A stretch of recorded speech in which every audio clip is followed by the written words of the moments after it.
தம்பி பத்து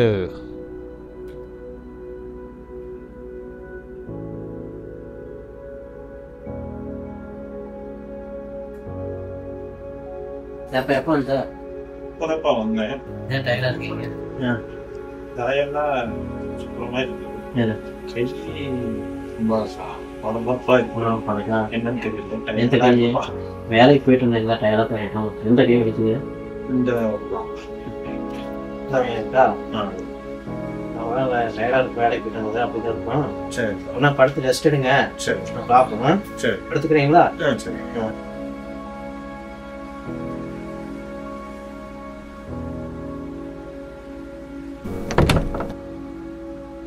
அவனுக்கு எது 8 மணிக்கு எந்திரிக்காம இருக்கிறேன். இப்போ என்னாச்சு? அப்பா என்னாச்சு என்னாச்சு? கேக்குதா? எந்திரிங்க பா. என்ன பண்ணுறேன்னு தெரியலையே. சரி நான் போய் தண்ணி எடுத்து வரேன்.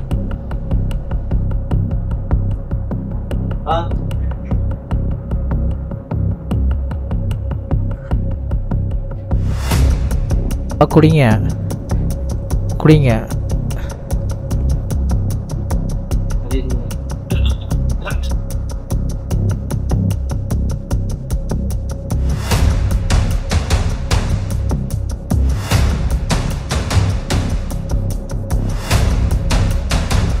ஹலோ சார், எந்திரிக்க மாட்டேங்கிறாரு. அதெல்லாம் எந்திரிக்க மாட்டேங்கிறாரு. ஒரு ஆம்புலன்ஸ் கூப்பிட்டு வரையா? என்ன பண்ணுறேன் எனக்கு தெரியல.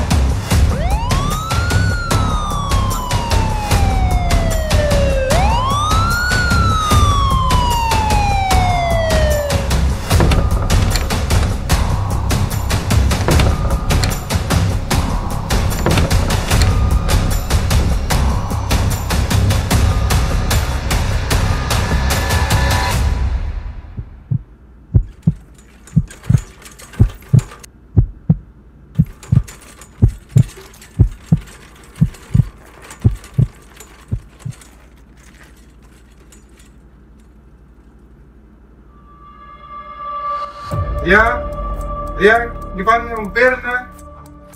லாக் பண்ணிடுங்க. ஐயா இந்த கை தூக்குங்க,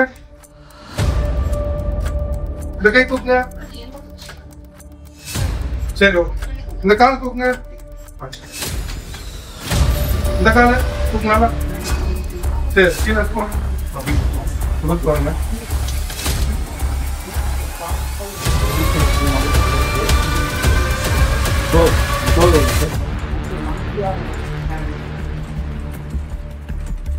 ஐயா சொல்லுங்க, என்னாச்சு அப்பாவுக்கு?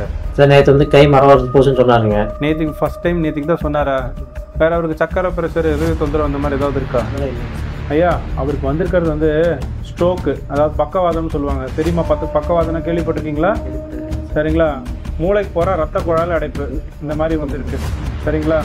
நேற்றுக்கே வந்துருந்தீங்கன்னா மேபி நம்ம ஸ்கேன் பண்ணி இமீடியட்டாக பார்த்துக்கலாம். இப்போது இன்னும் மோசமாக வந்திருக்காரு நேற்றுக்கு வந்ததுக்கு. பார்த்தீங்களா இந்த பேஷண்ட் இப்போ வந்து எவ்வளோ லேட்டாக வந்தாங்கன்னு. இதுதான் நம்மளோட ப்ராப்ளமே. நம்ம வந்து ஸ்ட்ரோக்குன்றதை ஐடென்டிஃபையே பண்ணுறதுக்கு நம்மளுக்கு டிலே ஆகுது. சம்டைம்ஸ் இது ஸ்ட்ரோக்குன்னே தெரிய மாட்டேங்குது நிறைய பேருக்கு. அதுக்கு காரணம் என்னென்னு பார்த்தீங்கன்னா, நம்ம இது வரைக்கும் பக்கவாதம் இல்லை ஸ்ட்ரோக்குனா ஒரு சைடு கை கால் வராமல் இருக்கிறது, இல்லை வாய் இழுத்துக்கிறது, இல்லை வந்து உங்களுக்கு வந்து ஒரு ஃபிட்ஸ் மாதிரி வருது, இந்த மாதிரி தான் நினச்சிட்ருக்கோம். பட் இது அந்த மாதிரி கிடையாது. ஒரு சாதாரண ஒரு தலை சுற்றல், ஒரு சைடு கை கால் மறுத்து போகிறது, இந்த மாதிரி வந்தால் கூட ஸ்ட்ரோக்குக்கான அறிகுறியாக இருக்கலாம். அது ஸ்ட்ரோக் இல்லாமல் இருந்தாலும் பரவாயில்ல, பட் அது ஸ்ட்ரோக் இல்லைன்றது சொல்கிறதுக்காவது நம்ம வந்து ட்ரை பண்ணணும். இப்போ இந்த பேஷண்ட் பார்த்திங்கன்னா நைட்டு வந்திருக்காரு. நைட்டு வரும்போது கை கால் மறுத்து போய் கை மறுத்துருக்குன்னு சொல்லியிருக்காரு, தலை சுற்றுதுன்னு சொல்லியிருக்காரு. பட் அவர் பையன் வந்து அது ஒன்றும் இருக்காது, டயர்ட்னஸ்ன்னு சொல்லி அதை நெக்லெக்ட் பண்ணிட்டார். அது பண்ணதுனால அடுத்த நாள் அவருக்கு பெரிய ஸ்ட்ரோக்காக வந்துருச்சு. ஸோ இந்த மாதிரி டிலேடாக வரும்போது நம்மளுக்கு பேஷண்ட்டுக்கு நம்மளாலையும் எதுவும் பண்ண முடியாது. ஸ்ட்ரோக் அப்படின்னு நம்ம சந்தேகப்படும் போதே இம்மீடியட்டாக ஹாஸ்பிட்டலுக்கு போயிடணும். போயிட்டு அது ஸ்ட்ரோக் இல்லைன்னு ப்ரூவ் பண்ணிட்டாலே நம்மளுக்கு போதும். அது ஸ்ட்ரோக்னா அந்த டைமுக்குள்ளே வரணும். 4.5 மணி நேரத்துக்குள்ளே வந்தோம்னா நம்ம அவங்களுக்கு பெஸ்ட்டு ட்ரீட்மெண்ட் கொடுக்கலாம். சம்டைம்ஸ் மருந்து வழியாக நம்ம கொடுப்போம், இல்லைனா ஆன்ஜியோ மூலியமாக நம்ம ட்ரீட் பண்ணி இந்த ஸ்ட்ரோக்கை சரி பண்ணிக்கலாம்.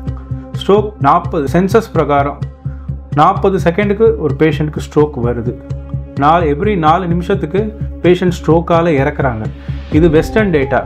அதை கம்பேர் பண்ணும்போது இந்தியாவில் இன்னும் அதிகமாக தான் இருக்கும். பட் நம்மளுக்கு வந்து தெரியாததுக்கு காரணமே மெயினாக நம்ம அண்டர் ரெக்கக்னைஸ் பண்ணுறது தான். ஸ்ட்ரோக்னா என்ன? ஸ்ட்ரோக்னா மூளைக்கு போகிற ரத்த குழாயில் ஏதாவது தொந்தரவு வருது தான் ஸ்ட்ரோக். எப்படி வந்து ஹார்ட்டுக்கு ரத்த ஓட்டம் இல்லாமல் ஹார்ட் அட்டாக் வருதோ அதே மாதிரி மூளைக்கு ரத்த ஓட்டம் இல்லாமல் வர்றது தான் ஸ்ட்ரோக். ஸ்ட்ரோக் 2 விதமானது. ஒன்று வந்து ஹெமரேஜிக் ஸ்ட்ரோக்குன்னு சொல்லுவாங்க, இன்னொன்று இஸ்கிமிக் ஸ்ட்ரோக்குன்பாங்க. ஹெமரேஜிக் ஸ்ட்ரோக்னா ரத்த குழாய் வெடித்து அதனால் வர விளைவுகள் தான் ஹெமரேஜிக் ஸ்ட்ரோக். அடைப்புனால் வர்றது தான் வந்து இஸ்கிமிக் ஸ்ட்ரோக்குன்னு சொல்லுவாங்க. இதில் எது ரொம்ப காமன் அப்படின்னு கேட்டிங்கன்னா இஸ்கிமிக் ஸ்ட்ரோக் தான் காமன். காரணங்கள் எதனால் இந்த ஸ்ட்ரோக் வருது அப்படின்னு நீங்கள் கேட்டிங்கன்னா நிறைய காரணங்கள் இருக்குது. மோஸ்ட் காமன் வந்து hyper tension, diabetes, smoking, alcohol, இந்த மாதிரி காரணங்கள் இருக்குது. இதை தவிர சில பேருக்கு ஹார்ட் பிரச்சனை இருக்குது, கிட்னி பிரச்சனை இருக்குன்னா அவங்களுக்கும் ஸ்ட்ரோக் ரிஸ்க் இருக்குது. இஸ்கிமிக் ஸ்ட்ரோக் எதுக்காக நம்ம ரொம்ப முக்கியத்துவம் கொடுக்குறோன்னு பார்த்தீங்கன்னா இந்த ஸ்ட்ரோக்கில் வந்து டைம் தான் ரொம்ப முக்கியம். டைம் இஸ் பிரெயின் சொல்லுவாங்க. ஸோ சிம்டம்ஸ் எப்படிலாம் இந்த ஸ்ட்ரோக் பேஷண்ட் ப்ரெசென்ட் பண்ணலாம் அப்படின்னு பார்த்தீங்கன்னா இதுக்கான சின்ன ஒரு நிமோனிக் இருக்குது. பி ஃபாஸ்ட், அதாவது ஒரு ப்ரீ ஹாஸ்பிட்டல் ஸ்கோர் மாதிரி. பி ஃபார் பேலன்ஸ், அதாவது சடனாக பேலன்ஸில் ப்ராப்ளம் வருது. இ ஃபார் ஐ டிஸ்டர்பன்சஸ், அதாவது சடனாக அவங்களுக்கு டபுள் விஷன் தெரியுது, இல்லை சரியாக பார்வை தெரியாமல் போகிறது, இந்த மாதிரி. எஃப் ஃபார் ஃபேஸ் டீவியேஷன், அதாவது ஒரு சைடு ஃபேஷியல் பால்சி மாதிரி ஒரு சைடு மூஞ்சி இழுத்துக்கிறது, அது வந்து உங்களுக்கு வந்து ஒரு சிம்டமாக இருக்கும்.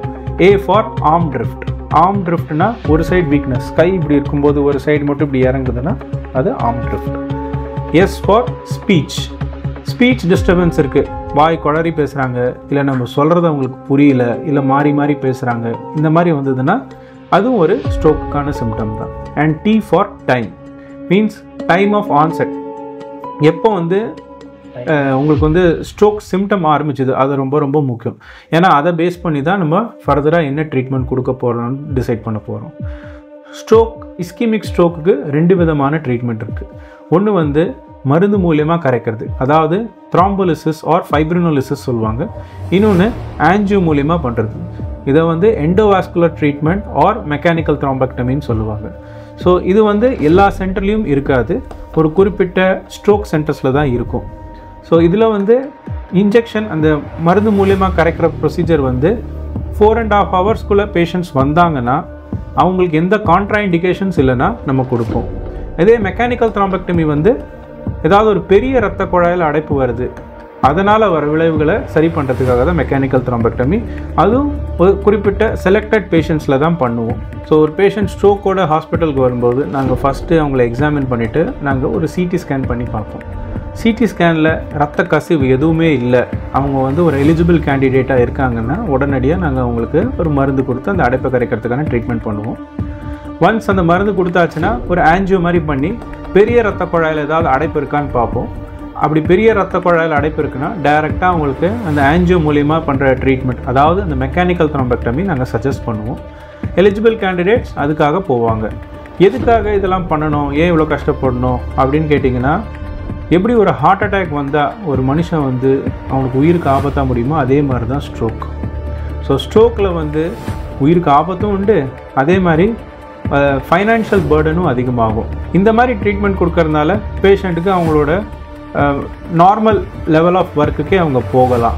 நிறைய பேர் சர்வைவ் பண்ணி அவங்க நார்மலாகவே இருக்காங்க வித் சம் ப்ரிகாஷன்ஸ். ஸோ இப்போ வந்து யாருக்காவது உங்களுக்கு வந்து சந்தேகம் இருக்குது இவங்களுக்கு ஸ்ட்ரோக்காக இருக்குமோன்னா, முதல் வேலை நீங்கள் என்ன பண்ணணும்னா ஒரு நியர்பை சிடி ஃபெசிலிட்டி இருக்கிற ஒரு ஹாஸ்பிட்டலுக்காவது போகணும். அங்கே போயிட்டு ஒரு டாக்டர் அதை அசஸ் பண்ணிவிட்டு ஸ்ட்ரோக் சிம்டம்ஸ் மாதிரி இருக்குன்னா அவங்க வந்து அந்த டைம் பார்த்து அந்த இன்ஜெக்ஷன் கொடுக்கலாமா வேணாமான்றது டிசைட் பண்ணுவாங்க.